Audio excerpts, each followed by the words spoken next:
Learning Objective 3 in Chapter 7 talks about single payment loans. Again, it's another loan. How it works basically is it's usually short term and you pay everything back all at once. That's why the single payment is there. Starts off with every other loan starts with an application. There are terms that you might want to learn about. Most loans do prefer collateral. It keeps the interest rates lower. However, you can get a loan without collateral, um, but it is definitely keeps the rates a bit lower.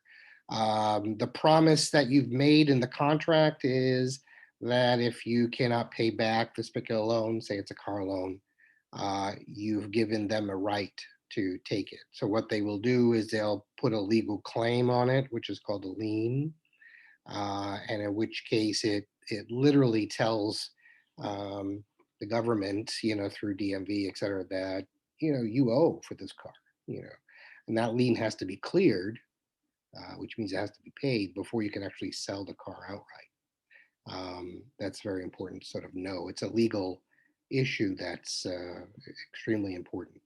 Okay, so that collateral is important. When it comes to repay, you would think that if you paid a loan early, it would help you, that they would let you, but sometimes they're counting all that interest to be made when they're making the loan to you.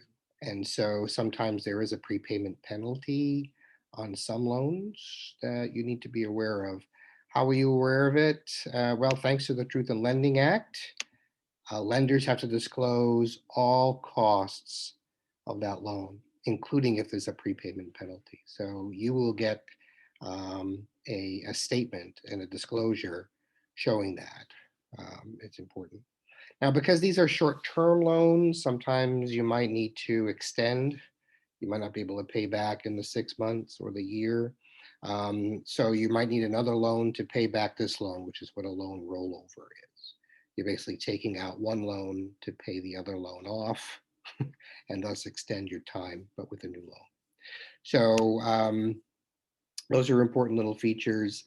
There are going to be cases in this chapter where you're going to have to understand about APR finance charges and at least do some simple interest calculations. Here's the truth in lending statement that's given.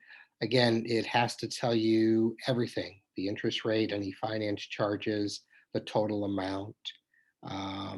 If there's any specific things like late charges, prepayment penalties, other types of things, it has to be listed here and signed off. Okay, so you will be aware of it. Simple interest is it's a good thing. It's pretty much they're charging interest on whatever the loan balance is.